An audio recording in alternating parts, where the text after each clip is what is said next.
hemen bezala.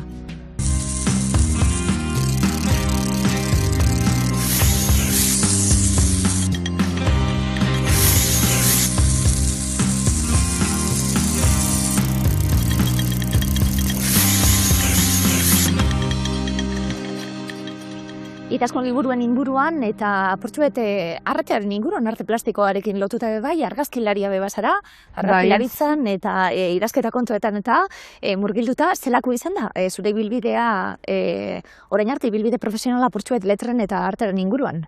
Bueno, nik euskal filologia ikasi nun, eta gero posgradu batzuk egin dituen argitaletzen munduan lan egiteko, zuzentzaia eta itzultzaia izateko. Eta hori da batez ere egiten dudana. Argazkilaritzan ere kurtso pare bat egin nuen, baina hori da bakarrik zeletasun bat. Hori da bakarrik niretzat, argazkiekin ez dut lan egiten. Argazkiak alere istorioak kontatzeko. Bai. Istorioak kontatuz, zatoz liburu honetan, novela bati buruz hitz egingo dugu, baina aurretik poesia idatzitakoa eta batez poema liburuak kaleratuta, euskaraz, gazteleraz, bai? Bai, ni poesia idazten hasi nintzen, baina gero ja ipuinak egiten hasi nintzen, gazteleraz argitaratu dira, baina euskeraz ere idatzi ditut, eta orain ja eleberriaren munduan sartu naz, lehenengo aldiz eleberria idatzi dut, eta ni pospozik nago berarekin gainera euskaraz egin dut, eta hori niretzat erronka handia izan da, baina, ea zer behitzozun. Familiako sekretuak izango dira, oinarrian egongo direnak, basoka honen oinarrian egongo direnak, landere mura joango gara, misterioa egongo da, hor, beldurra pasaraztiko diezu irakurle izin esan da helburua? Ez genik beti beldurrezko testuak idazten ditut. Poesian ez, baina ipuinetan eta orain eleberrian beti horror eta genero hori lan egiten dut. Nik uste dut oso genero interesgarria dela eta pilo bat gustatzen zait, eta orduan, noski, nire lehenengo eleberria beldurrezkoa izan behar zen. Eskara bakarrik egongo, liburuari buruz hitz egingo dugu. Ia nola hitz egiten dugun gainera, San Mari Kapurtxoet. Ezin dugu asko destripatu.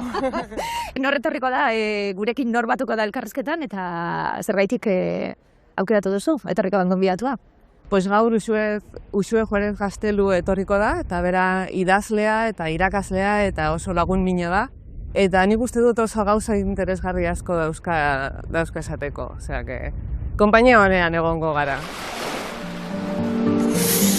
Etenaldi bat egiten denean, Jonek txanda hartu eta elkarrizketa oporretara eramaten du. Hemendik aldentzen garen bezain laster egingo duten horretara.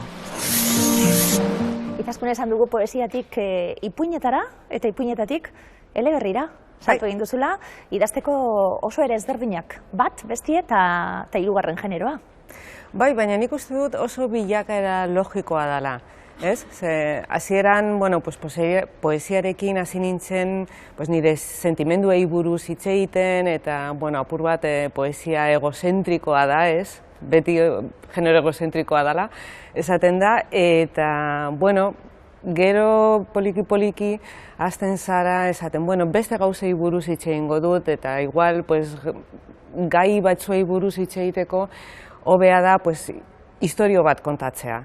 Eta, noski, niri genero laburra asko gustatzen zait, eta hortik, hasi nintzen ipuinak idazten, eta orain ja, eleberria. Eleberri laburra da, dena den. Eleberri laburra da. Bai, baina eleberria, ezkenean. Behar zuen, segurazki, historio honek bebai, luzatu, esan duguna, eleberri laburra izan arren, pertsonaia batzuk gertaera bat, eta ari bat izango du, eta amaiera batekin, eta hori guztia. Noiz izan duzu historioa? Bai, hau eleberri moduan egin behar dut. Nola izan da prozesua? Nik uste dut, dena hasi zen historioaren lehenengo irudia bururatu zitzaidanean. Nik buruan izan nuen lehenengo gauza amaiera izan zen, amaierako eszena hori. Eta nik orduan hasi nintzen pentsatzen, nola heldu dira pertsonai hauek amaiera honetara. Eta hori guztia kontatzeko nik pentsatu nuen, ipuin bat ez da nahikoa. Eta beste kontatzeko modu bat aurkitu behar dut, eta zeo zer luzeagoa izan behar da. Eta orduan, pues bueno, pues esan nuen, hasiko naiz eleberri bat idazten eta ea zer ateratzen den. Eta bueno, eta eleberria atera zen, eta ni pospozik nago, ze azkenean kontatu nahi dudana. Orduan, oso garrantzitsua zen niretzat. Zenbat denbora idazten? Idazten gutxi gora bera 5 hilabete, baina historioa pentsatzen, pues igual beste 3 edo 4. Osea, nik hasieran nire sortzeko prozesua, holan esateko da, hilabete batzuk pasatzen daz pentsatzen eta historiak borobiltzen, eta gero ja, historio guztia buruan dudanean, hasten hasi idazten. Bueno, pista bat emango digu, azal soil honek eta sotil honek, baso bat egongo da, baserri bat egongo da, bai? Bai. Familia bat egongo da, familiako sekretua. Familia bat egongo da. Hasierako esaldia, ez da? Familia guztiek sekreturen bat, gordetzen dute. Guztiek? Nik uste dut baiet. Bai, ondo behiratzen nik uste baiet. Guk gezurrei buruz hitz egiten dugunean, guztiok esaten dugu. Nik ez dut inoiz gezurrik esaten, edo bakarrik noizean behin. Baina hori ez da egia, guztiok esaten ditugu gezurrak. Gezur guztiak ez dira txarrak edo larriak eta batzuk, gezur zuriak deitzen direnak, pues igual, onartzen ditugu eta ondo daude ere hori esateko, baina azkenean gezurrak gure bizitzan dauz. Eta familia guztietan sekretuak daude eta gezur asko esaten dira eta historia asko kontatzen dira, edo ez dira kontatzen. Askotan babeste aldera, ez da, esaten duguna, baina hor daude. Baina hor daude. Eta horri buruz apur bat hitz egin nahi nuen. Basoa esan dugu, iluntasun hau, azalean ez dugu ikusten ezer, baina iluntasun hori badago, tarteka baso horretan sartzen bagara iluntasunarekin bat egingo dugu bai, pertsonaiak narratzailea, lehenengo pertsonan dator, bere amona hilda, eta hor hasiko da, esan duguna, amonaren hiletara joango da, baserria uztu beharko dute, da gero jakingo dugu, bertan zeo gertatu zela, amarekin bebai, aizparekin joango da baserria uztutzen, aitak ez du ezer jakin nahi, bizilagunak egongo dira, horrazten da guztia, ez da? Amonaren eriotzarekin. Nik uste dut Aiton Amonen irudia oso garrantzitsua dela familia guztietan. Nirean oso garrantzitsuak ziren, eta, falta zirenean, joan zirenean, nik uste dut, ez nuke esango nire familia desegituratu zela, baina nabaritzen da bere falta. Oinarri hori falta. Bai, eta nik uste dut, sekreturen bat dagoenean edo arazo bat dagoenean, falta horrek, ondorio oso handia duela. Eta horregatik hasi nahi nuen irudi horrekin liburua, ez? Amama hilda eta orain ja debaklea etorriko da. Halere, Bilbotarra zara zeu, esan dugu, 13 urtez Berlinen bizitzen, hiri handietan eta baserri bat ere eramango gaituzu. Da lekuak eta espazioak, badauka garrantzia historioan, hori izango da gainera, historioko aria eta leku oso itogarria izango da momentu batzutan, beldurgarria bebai, zergaitikoaz, baserri batera? Niretzat, nire ama, herri txiki batekoa da, Nafarrokoa, moez deitzen dana, eta ni hor nire bizitza erdia pasatu dut, ez? Eta, superposik eta asko maite dut herria, eta nik beti dikotomia hori izan dut. Alde batetik hiria, eta hor eskolara joaten naz, edo unibertsitatera, eta lagun batzuk dauzkator, eta gero herria. Eta hor herrian beste gauza batzuk egiten ditut, beste lagun batzuk ditut, eta nire ustez, herriaren mundu hori, giro hori, niri askoz gehiago gustatzen zait. Eta, ni oso lasaia naz, eta naturaren inguruan egotea gustatzen zait, eta orduan herria niretzat da zerbait barrutikoa, ez da? Baina askotan egiten dugun idealizazio hori. Bai. Herri txikiaren oso idilikoa da guztia, eta danak oso lagunak eta elkar laguntzen, baina hori ez liburu egia. honetan ez. Eta hori ez da egia. Ez. Eta horrekin ere apur bat apurtu nahi nuen. Ze, klara, Berni herrian, esan bezala, superposik nago eta superposik izan naiz beti, baina alde txarra ere badeko, eta pertsona guztiak ez dira jatorrak, eta pertsona guztiak ez dira onak, nahiz eta gehienak bai, baina guztiak ez, eta leku idiliko eta polit eta lasai horretan gauza txarrak ere gertatzen dira.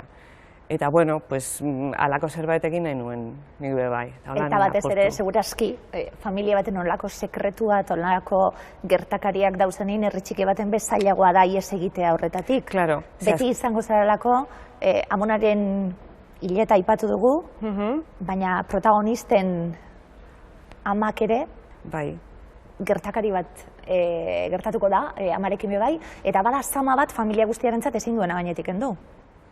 Claro, da, ez dakite madrikazio bat den edo alako zerbait, baina, bueno, alde batetik nahi nuen kontatu nola sekretuak edo arazoak belaunaldiz joaten direla, eta pasatzen direla. Eta horri buruz hitz egiten ez bada eta hori konpontzen ez bada, gero eta larriagoa eta txarragoa da dana. Eta, bueno, naiz eta modu fantastikoa nolan esatea, pues horri buruz ere hitz egin dut apur bat hemen. Egilea Ismail Kadare komenigarria zen 20. mendeko prosagilerik onenetarikoa zen egin du, uztailan zen egin zen, aukeratutako liburua Ametsen jauregia da. Nolabaiteko distopia bat da, totalitarismoen aurkako kritika zorrotza, baino metaforikoa. Kafkaren parabola bat erabiltzen du, eta nire ustez Orwell edo Aldous Huxley baino hobeagoa da, eta ez bat arte. Bueno, gaixotasun bat, buruko gaixotasuna, ez dakit zer den, baina gordetzen danak be, barruan min egiten duela argi geratzen da be bai. Eta hemen badauz sekretu horiek esan duguna, eta zorrak kitatzeko. Bai, eta zorrak kitatzea oso garrantzitsua da, bizitzerrelean be bai, baina batez ere niretzat garrantzitsua zen da bidezkoa egiteari buruz hitz egitea zen. Bueno, pues, bidezkoa egitearekin, gezurra esatearekin bezala gertatzen dana, ezta? Guk beti esaten dugu, nik beti bidezkoa egiten dut, nik oso legala naz, baina ez gara holan, ez beti. Batzuetan ez dugu bidezkoa egiten nahi ez dudalako, igual gauza txikietan, eta batzuetan ez dugu egiten oso zaila dalako. Bidezkoa egitea batzuetan oso mingarria da eta oso penagarria da, eta igual bidezkoa egiten baduzu beste pertsona batzuekin harremana apurtu behar duzu be bai, edo beste batzuei arazoak ematea da edo sortzea da, eta ez da erraza. Eta hemen ere bidezkoa egitea ez da erraza, baina egin behar da. Irakurle moduan, izaskun badak igual ere lehenengo esalditik zerbait gertatuko dela. Hori izan segurazki zure asmoa be bai, irakurle hartzen duzu, eskutik, bagoaz, baserri horretara, baso horretan ia gertatzen den, jakin nahiko dugu, baina badakigu irakurle moduan be zeozer badatorrela, ez da? Bai, nik uste dut, beldurrezko literaturan batez ere, pistatxo bat eman behar dela hasieran, hori irakurlea erakartzeko eta interesa pizteko. Eta noski ezin duzu dana kontatu hasieran, baina nik uste dut, nahiko txoa kontatu dudala. Eta, egia da, gero, irakurleak, historioan sartzen den heinean, nik beste pistatxo batzuk ematen ditut, gauza bat hemendik, beste gauza bat hemetik, eta Holan, zoratzen dut apur bat irakurlea ere. Lasaitasun, tentsioz betetako lasaitasun hori esango dugu, bi ahizpak bakarrik geratuko dira baserrian baserria ustutzen, eta amonaren gauzak zienak, eta batzen, amaren gela zenabe bertan dau, esan dugu zerbait gertatuko da amarekin bai, bere sasoian. Lasaitasun horretan estilo aldetik, oso sotila delako eta oso soilak gozaldu egingo dute, kutxetan gauzak sartu, atxeden hartu, eta bar. Ez da zer gertatzen, baina badatorrela gertatzen da. Bai, estilo hortik esaten gabiltzena oso estilo erreala dan gauzak deskribatzetik, oso fantastikoa dan egoera batera, eramango gaituzulako. Kontrasta hori ez da? Bai. Nik uste dut, beldurrezko literaturan tentsioa mantentzea zaiena dela. Eta, hori da niri bebai gehien kostatu zaidana, baina nik uste dut amaieran gauza kontatzeko erarik onena dela bebai. Azken finean, zuk hasten zara, igual, egoera txarremen, edo susto bat hemen, edo hemen, sustoak azkenean hor geratzen dira.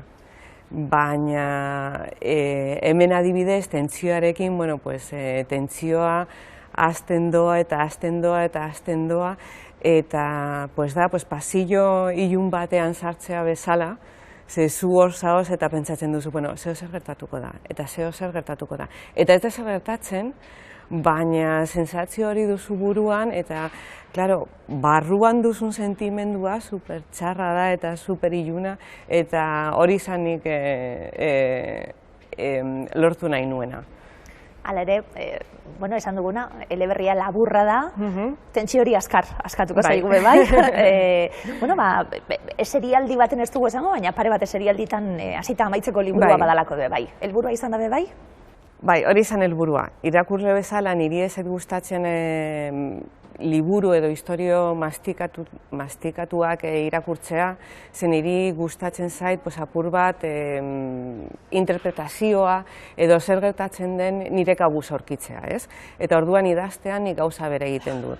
Pistak ematen ditut eta gauzak kontatzen ditut, garrantzitsuena kontatzen dut, baina ez guztia. Eta nik gusten dut apur bat irakurleak hor pentsatuz eta ikusiz, eta holan bebai azkenean sorpresa bat badago, edo ustekabe bat badago, handiagoa da bebai. Eta igual bigarren irakurketa batean, irakurleak esan dezake, behitu, hau emetik ja esaten hasi da eta hasieran ez nuen ikusi, baina orain ikusi dut.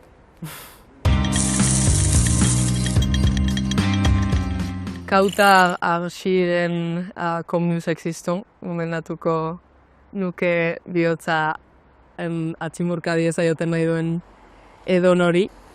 Izan ere, liburu honek kontatzen du modu oso txiki eta intimistan nolabait esateko egiturazkoak diren gauza zapalkuntza eta gatazka handiak, eta kokatzen zaitu hor familia baten erdian, eta nolabait bihurtzen zara haien egunerokotasunaren parte, haiekin egiteko bizi duten egoeraz jabetzeko bide hori.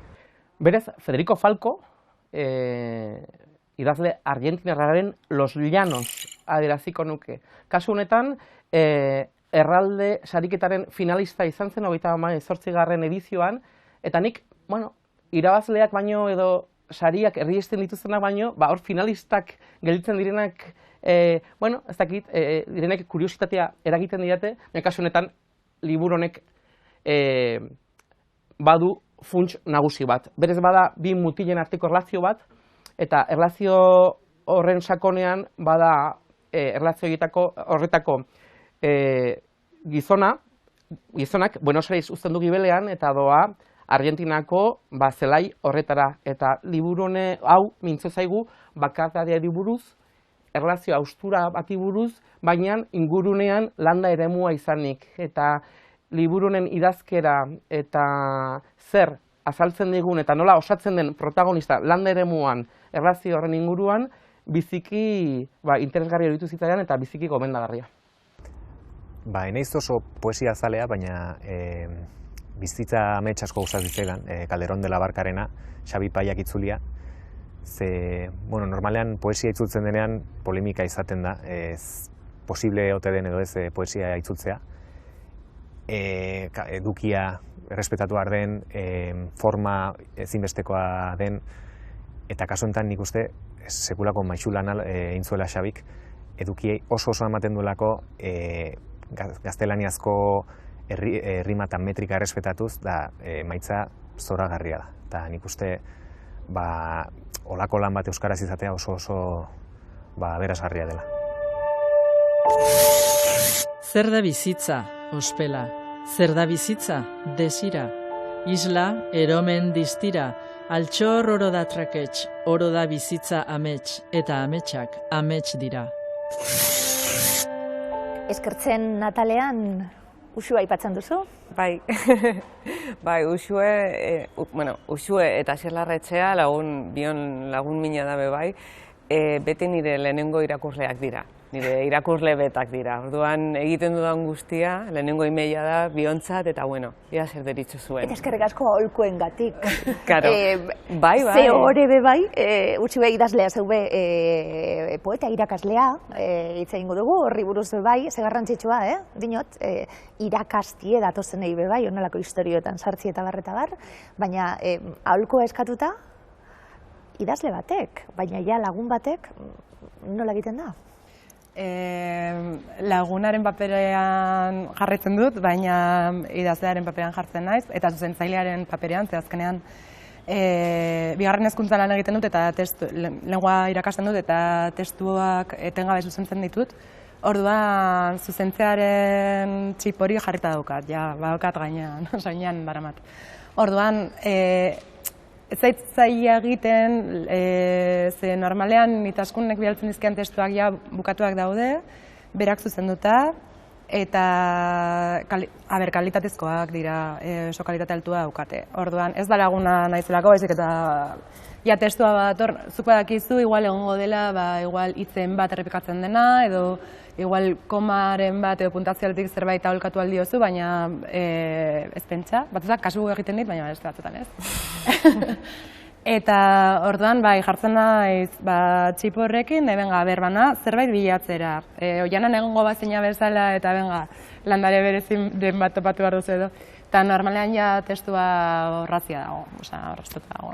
Ideia, hasieratik kontatzen zu, izaskun lagune hitza, edo kontakizun hau da, eta esan dugu, kasunetan, misterio kutsua izango du, beldurra, zorrarazi nahi da, badaude elementu fantastikoak bai, askorik esan barik, zen moduzko irakurketa egin duzu, Uxue? Claro, eske bidaltzen ditzunean, azkenean ere probatzen zaitu irakurle virginala izango bazina bezala, ez? Orduan, bai, tentsioa sentitzen dut, badakit idazkunen elaberri labur bat baldin badela edo ipuin bilduma bat badela, tentsioa egongo dela, beldurra, batzutan irakurtzen dut, ez como, zer gertatuko da. Eta bai, tentsio hori mantentzen da etengabe, eta nik badakit hor sartzen naizenean, urduri jarriko naizela, engantzatuko nahuela, eta bai, eta bukara bitarte jarraituko dudala. Erronkariko neska bat, edo emakume bat, ez dakit, ofizioz irakaslea eta afizioz idazlea. Poesia buruarekin, ez ezik, mingainarekin, sudurrarekin eta zentzumenekin dastatzeko gogoa. Inspirazioa askotan arnazestukan nagunen etortzen da, beraz ez lekurik ez. Esan beharra dut ez dudala ritualik, eta Gloria Fuertes datorkit burura berak esaten zuen zotin eta poesia nahi gabe etortzen direla. Orduan, batzutan sofan, beste batzutan piztinan, lanean, hor harrapatzen hau. Alden du. Alik eta gehien urrutiratu eta beratzen utzi. Gehiagiez tatuatzeko paper zuria. Laburra, zuzena eta jostaria. Hain justu aurrekoan irakurle klubean aipatu zuten bat, Juan Mari Irigoyenen Babiloni irakurri genuela. Behi, batean, mu. eta hau Ortega y Gassetena da, eta esaten du argitasuna dela filosofoak irakurleari zor dion errespetua. Historia nagusia esan duguna, bigarren irakurtaldi baten lehen aipatu duzu. Bueno, pista batzuk egongo lirateke, baina bestelako gai batzutara sartuko ginateke bai, segurazki, ja badakigunien zer gertatzen den, bi aizpa esate baterako, ama, amona, badau, emakume begirada badaude bai, liburuan. Bai, eta gainera hori ere asko gustatu zaidana, ze hori normalean mantentzen da, famili kontuak eta ipuin laburretan ere agertzen dira. Eske familiari buruz asko hitz egiten duzu, egia da. Eta orduan, zuk badakizu, nahiz eta tentsio horrekin irakurri lehenengo irakurtaldi batean, bai? Irakurketa batetan. Zuk badakizu tentsio hori egongo dela, baina badakizu ere beste gauza batzuk ere eta beste gai batzuk zabalduko direla. Eta emakumeena eta hori ahizpen arteko erlazioa eta oso beresgarria da, eta lehenengo irakurketan ere horretaz gozatzen duzu, ez? Eta interesgarria da, ze provokazio luzatzen dituen, ere? Gero zuk ere zure buruari galdetzen diozu zure famili kontuen inguruan, sekretuak, gezurrak, ezakit, oinordekotzan, ez? Gelditzen den hori, ere baloratzen duzu. Bi aizpa zarrenak kontatuko dugu, historioan narratzaile bera izango da, aizpa gaztearekin batera dago, oso ezberdinak dira. Bai, guztiz. Bueno, nik aizpa bat daukot, eta oso harreman ona daukagu, superlagunak gara, eta ez gara liburukoak bezala, baina egia da, usuek badaki, ezagutzen gaituelako, guztiz ezberdinak garela. Guztiz ezberdinak. Ni, beti beltzez jantzita, nire gauzak dira, beldurrezkoak eta ezakizet, eta bera da guztiz kontrakoa, koloreak eta argitasuna eta laitasuna eta super soziala da, eta ni super lotxatianaz. Eta orduan, nik uste dut hori oso aberatsa da, eta historio bat kontatzeko, oso era polita hasteko eta lantzekoa da. Metafora handi bat bai, segurazki familia ez dugula aukeratzen. Ez, noski. Familia daukaguna da, eta alik eta hobien edo alik eta aldana egiten duzu dagoenarekin. Karo, eta askotan gauza asko egiten dituzu besteen familiaren edo aizparen edo gurasoen onurako, baina haiek ez dute holan ulertzen. Edo haiek egiten dituzte gauzak eta esaten dute, ona izango da zuretzat esaten dute, baina ez dute esaten duzu ez. Hau ez da niretzat ona, hau da, zuk uste duzu ona dela. Eta hori beste kontu bat da. Eta batzutan, familiakoekin nik uste dut muga batzuk gurutzatzen ditugu beste batzuekin egiten ez duguna, eta igual ez dugu egin behar. Baina, familia da, eta egiten dut maite zaitu dalako, eta ezakizet. Sakrifikatu behar naiz, berdana da libururako bai, eta familia dalako, ze metafora handia bai badau horretatik. Bai, eta gainera, ez dakit, badago ere, batzutan gauza batzuk kontatzen dituzu eta beste batzuk gordetzen dituzu, ez? Eta badago ere, isiltzen dena, kontatzen ez dena, eta horrela sortzen da ere tentsio hori, ez? Edo hori, igual, askotan esaten da, txikia zarenean, ez? Heldu bat zarenean jakingo duzu, edo kontatuko dizu helduagoa zarenean, eta beti gaude txikia garenean zai, eta gero, igual, momentuan, kontakizuna ez duzu behar, edo ezakit, ez? Baina badago hori, kontatuko dizut, unea iristen denean, hori ere, bestearena, eta baina batzutan babesten dugu, ez dugu kontatzen, eta min ematen dugu hori ere, ez? Nasketa hori badago. Familia hori esan dugu, emakume begira da, emakumeek kontatuko diguten historio bat izango da, da gainera emakumeak izango dira protagonista bai, historioan.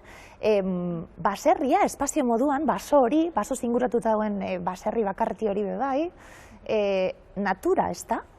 Bada ezinbesteko elementu bat liburuan. Bai.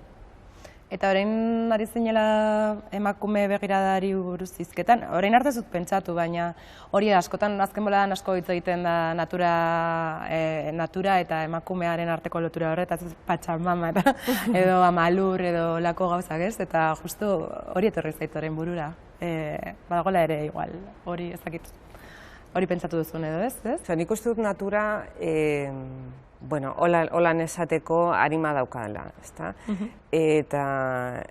Eta guk hirietan bizi garenetik naturarekin geneukan konexioa edo lotura apur bat ez, asko, galdu dugula. Eta orain naturaren dugun irudia buruan da apur bat zerbait exotikoa, natura hor dau, eta noizean behin joten naz mendira, eta hor nago kanpin batean, eta naturarekin konexioa, baina hori ez da berez konexioa. Eta guk uste dugu, lehen herriei buruz esaten genuena, ez? Guk uste dugu hor idilikoa dela, baina ez, natura polita da eta idilikoa izan daiteke, baina krudela eta txarra eta arriskutsua ere izan daiteke bebai. Eta niretzat alde hori, alde krudel eta txar hori askoz interesgarriagoa da, bestea baino. Kaixo! Gu alainita izango gara eta 2023 urtean Donostian Elkar argitaletxeak argitaratu zuen liburu bat aurkeztuko dizuegu. Arrainezur bat eztarrian, liburua golatzen zirenaren lehenengo liburua da. Liburu hau berezi xamarra da, bere barnean istorio bio bat dauzka, hobeto esan da, kapitulu bakoitza istorio bat da. Lehenengo istorioa Manexizuneko mutiko bati buruzkoa da, bera trenetan lanean ibiltzen da, eta beste elkarrizketak entzuten ditu berean bizitzari buruz jakiteko. Eta etxean bertatzean bere emazteri kontatzen dizkio. Egun batean, ilorizkor bat agertu zaio trenan, eta oso arraroa iruditzen zaio ikastola orduan haur bat egotea. Orduan oso hurbiletik begiratzen dio. Eta bere emaztea, bere historiotan interesa galdu du, izan ere oso lanpetuta dago. Bigarren historia ordea, bertsolaria den neska bati buruzkoa eta bere lagunekin ekoitzen duen eztabaida bati buruz. Hirugarren ordea, hildako katu bat aurkitu duen mutiko bati buruzkoa, bere etxeko atarian aurkitu duena. Eta bere lagunari esateko zalantzen dabil. Historia hauetan ez ere zabirudiena. Batzuk errealistak, beste batzuk fantasiazkoak, guztiek daukate bere tokea eta bihotzera iristen dira. Liburua gustukoa dugu, poedatu baino lehen adibidez, historia bat irakurri dezakezulako. Batzuk hasieran tristeak eta bukaeran alaiak dira. Beste batzuk hasiera lasaiak eta bukaera ustekabeko. Gainera idazteko eta azaltzeko modua oso ulergarria da. Gai desberdinak modu desberdin batean landu nahi badituzu, liburu hau zuretzat da. Historia bat egunero ez dizu mindik egingo. Naturaren indar hori, liburuan nabarituko duguna, hasieratik bai, iaz gertatzen den, eta hortxe egongo gara, bada gurekin datorren protagonistetako bat bebai, sinizkeri horiek. Bai, nik sinizkerierekin oso harreman konplexua dut, esan behar duze. Nire alde arrazionalak esaten dau, nik ez dut gauza horietan sinisten, hori da, bez? Baina gero beste alde bat dekot esaten dena, pues igual zeo zer badago hor, aber lasailas esaten duten bezala Galizian, eta egia da, pues eski igual energien mundua edo, igual ez da sinezkeria eta ginago gauza horietan sinetxi behar dugu, ez dakit, zeo zer badago hor. Nik ez dakit zer den, nik ez dakit arima den edo beste izakien kontua ez dakit, baina nik uste dut hor erdian, ez hemen, ez han, hor dagoen beste mundu bat eta beste gauza batzuk daudela eta guk ez dugu ezagutzen, baina hor daude. Gero beste joku bat badagoelako, askotan egiten duguna, ez da, gurari bat eskatu, Venga eskatu, gurari batzuk eta eskatzea ditugu. Trukean zeo zer ordaindu beharko balitz horregaitxik hori ere pentsatu dugulako. Egingo zenuke, bai, ez, badau joku hori liburu. Bai, baina hori, orain esaten nahi zinela, eske nik bi gauza ikusten ditut. Gure guk gizaki bezala daukagun begiradan, beti ematen du badagoela salerosketa bat, ez? Osea, denak neurria eduki behar du, zenbateko batetan, ez? Islatu behar da, eta nire ustez,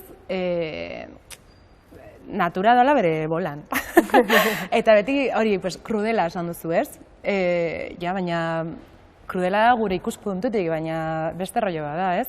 Eta errituarekin azkenean ere berreskuratzen da pixka bat, edo horrekatzen da guzti hori, bizi gara gizarte batetan non hori denari neurria jartzen diogun, denak izan behar du arrazionala, prezio bat eduki behar du batez ere, ez? Eta orduan, errituarekin nolabait beste ikuspuntu batetik hurbiltzen zara naturara, eta uste dut dela gehiago oreka mantentzeko joera bat, ez? Erritoa dagoenean, izaki bakoitza jartzen zu bere lekuan, eta ez zaude zu bestearen gainetik. Eta hori ere uste dut hori ikusten dela, ez? Ez garela ezer, izaki bezala. Egunerokotasunetik ateratzeko izango da, ariketa ona, ez da? Bai. Liburuan sartu eta esaten gabiltzena egunerokotasuneko abiada horretatik eta guztia razionalizatetik, bidaia bat? Bai, erabatekoa. Urruneko baserri bateratik gertatzen dena. Bai, eta pixka bat ere gaur egun falta den humiltasun puntu hori lantzeko ere. Bai, erabatekoa. Donostian, bigarren Karlistaldiaren amaierako gerra giro nahasian, kapela saltzaile bat izango da nahasmen horretan egiaren bila dabilen pertsonaia nagusia. Istorio bat historian txertatua, Hilbeltza Bekaren 7. irabazlea.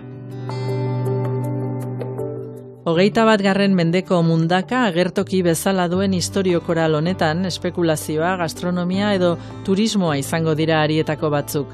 Adintarte ezberdinetako pertsonaiak taberna bati lotuak. Amalurra da etxeko txikiei zuzenduta datorren liburu honetako pertsonaia nagusia. Bizigaren ingurunea errespetatu eta zaintzeko beharrez ohartaraziko gaituena. Antzina esaten zen, zuhaitzak izaki magikoak zirela. Zerua, lurra eta azpimundua elkartzen zituztelako. Eta bizitzaren, heriotzaren eta birsorkuntzaren ikurrak direlako. Horren bestez, basoak ere magikoak ziren. Eta bertan, maitagarriak eta lamiak eta iratxoak bizi dira. Baina kontuz ibili behar dugu basoan gaudenean. Ilunak eta arriskutsuak izan daitezke, eta beren sekretuak jakitea ez da beti egokia.